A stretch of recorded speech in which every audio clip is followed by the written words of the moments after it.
Hi, I'm Olivia Thompson, former lead architect at Foster and Associates in New York. A year ago, I left my dream job to save my family's interior design business. My mother said, "Family comes first," and I believed her. Today, I stood in stunned silence as she handed over the company to my stepsister Kate, fresh out of community college. "She has fresh ideas," Mom said, avoiding my gaze.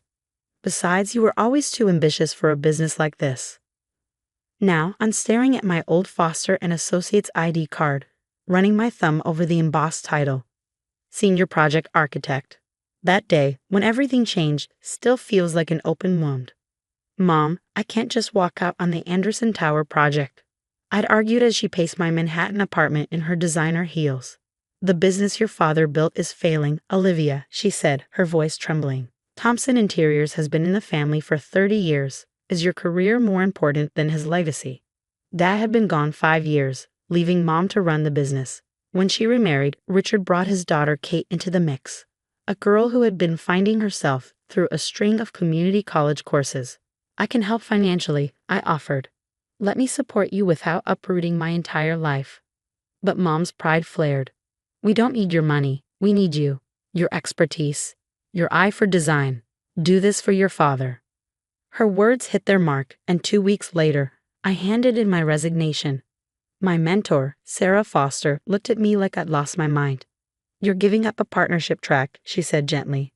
"The Anderson Tower could define your career. Are you sure?" I wasn't, but I packed up my desk and left New York for Cedar Grove, population 15,000. When I arrived, Thompson Interiors was a mess. The showroom was dated, the client list dwindling, and the books in chaos. I dove in headfirst, revamping the brand, modernizing operations, and tapping into my professional network. One evening, I spread a series of proposals across Mom's desk. "If we update the showroom and our portfolio, we can attract commercial clients.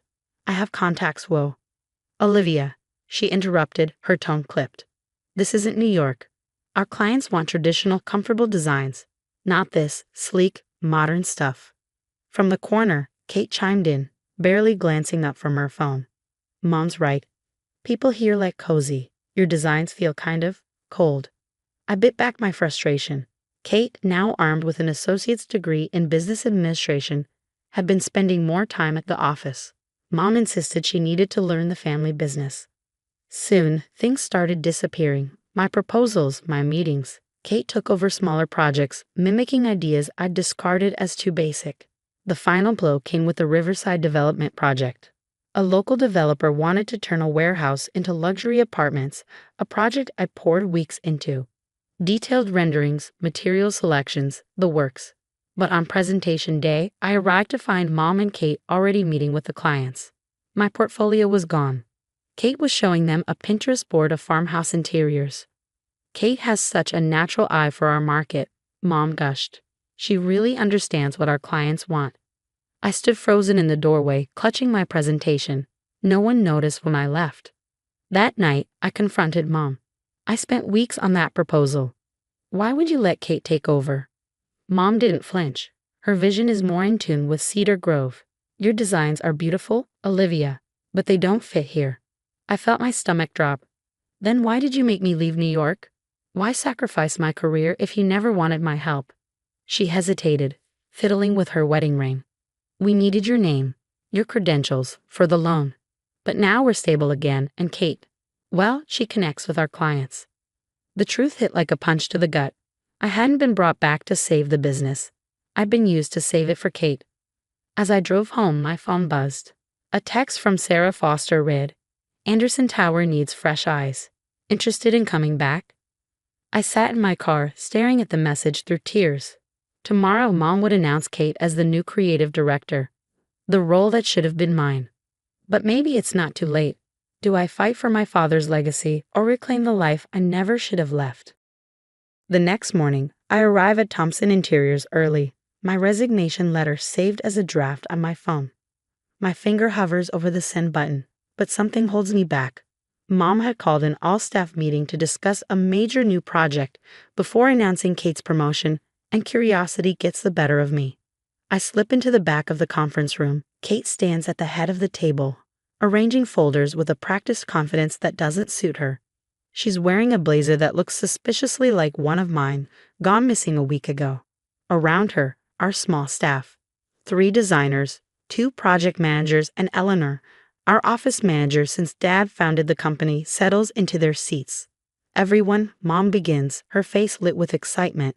I'm thrilled to announce that Thompson Interiors has been selected to lead the design for the new Cedar Grove Community Center. My breath catches. The community center was Dad's dream project, a space he envisioned as a cornerstone of downtown revitalization.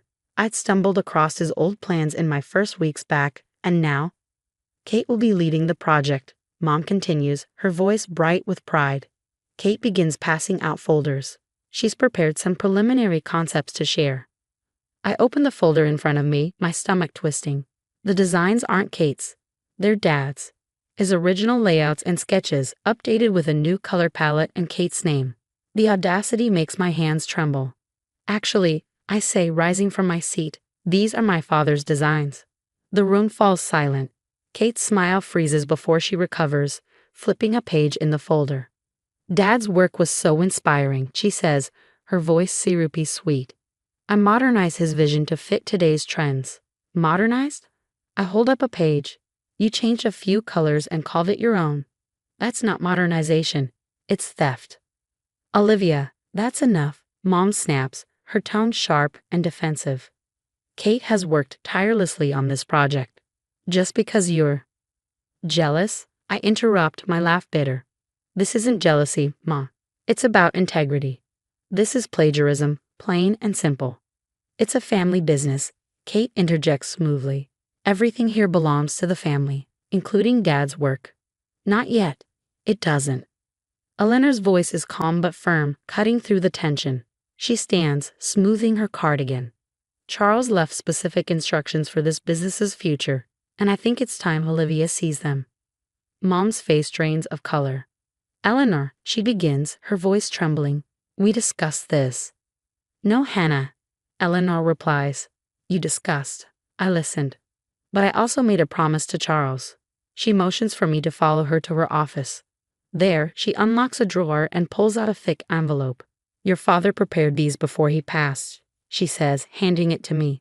He wanted you to have them if things ever came to this. I open the envelope, revealing legal documents, a stack of handwritten notes, and several flash drives. One letter stands out, addressed to me in Dad's familiar script. My hands shake as I unfold it. My dearest Olivia, if you're reading this, things haven't gone as I hoped. I know your mother, proud, determined, and sometimes blinded by her ambitions. And I know you, brilliant, capable, with dreams that stretch far beyond Cedar Grove. I'm leaving you the controlling interest in Thompson Interiors.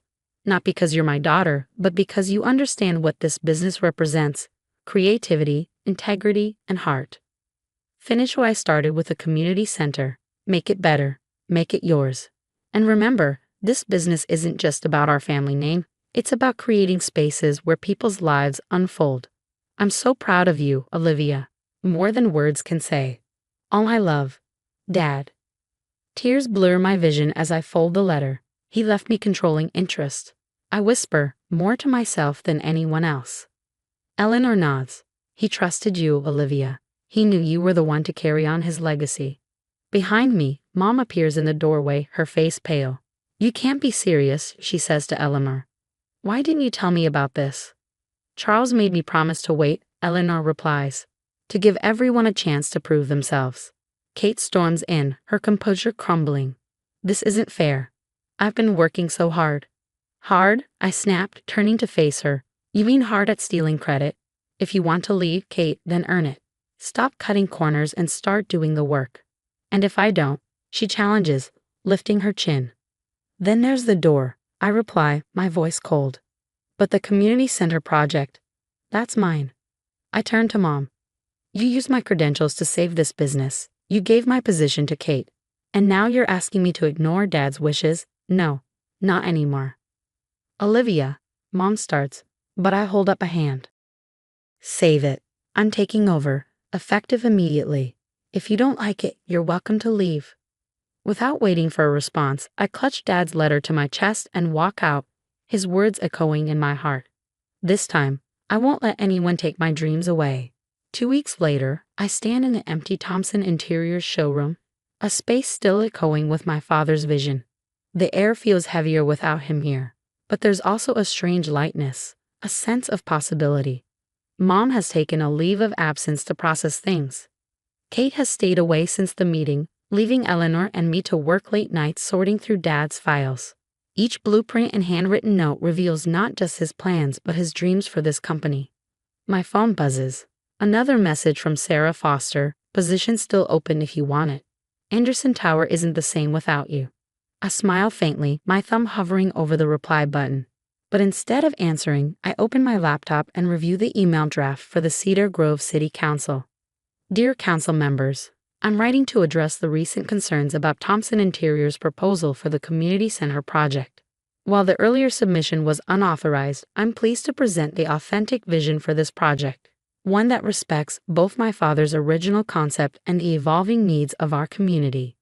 Eleanor walks in, balancing 2 mugs of coffee. The contractors are here to discuss the showroom renovation, she says, then hesitates. You're doing the right thing, Olivia. Charles would be proud. Thanks, Eleanor. I take a sip of coffee. Have you heard from Mom? She called yesterday, asked if you consider a meeting. Before I can respond, the bell over the door chimes. Kate walks in, clutching a stack of files. She looks different, quieter, smaller, stripped of her usual bravado. Hi, she says hesitantly. I brought these back. She places the files on the counter. And this, my blazer, freshly dry cleaned. I study her, unsure what to say. Why did you do it, Kate? Really? She sighs, sinking into a display chair. Mom always talked about you. Brilliant Olivia, the one who followed in Dad's footsteps. I wanted her to see me that way. For once. By stealing his work. I know it was wrong, she whispers. I got caught up in trying to prove myself. I told myself I was building on a family legacy, but I wasn't. I was just taking shortcuts. And now, Kate glances down. I've withdrawn my application for the community center project, and I've enrolled in design classes at the community college. For real this time. I nod, the tension in my shoulders easing slightly. Good. That's a start. The bell rings again. Mom steps inside, her face drawn and uncertain. Olivia, she begins, faltering when she sees Kate. Oh, I didn't realize. Stay, I interrupt firmly. We need to talk, all of us. For the next hour, we lay everything on the table. Mom admits her fear of losing control after Dad died, her guilt over misusing my credentials, and her misguided attempt to create a new narrative with Kate. I told myself I was protecting your father's legacy, she says quietly. But I wasn't. I almost destroyed it, and us. We can't undo the past, I reply, but we can do better moving forward. I pull out my designs for the community center. They're not Dad's plans or a mimic of my New York work. They're something new, a bridge between past and future, just like Cedar Grove itself. I'm staying, I announce, not out of obligation, but because I choose to. Thompson Interiors needs change, and I want to lead it. Kate looks up. What about New York? I didn't give up my dream job. I answer, the realization settling in. I just found a new dream. 6 months later, I stand at the podium during the community center groundbreaking ceremony. The mayor hands me the ceremonial shovel, and I glance out at the crowd. Eleanor beams with pride. Kate, now a junior design assistant, takes diligent notes. Mom, having stepped into an advisory role, watches with a quiet smile. Thompson Interiors was founded on a simple idea. I say, good design isn't just about aesthetics. It's about creating spaces that bring people together, that tell stories, that build community.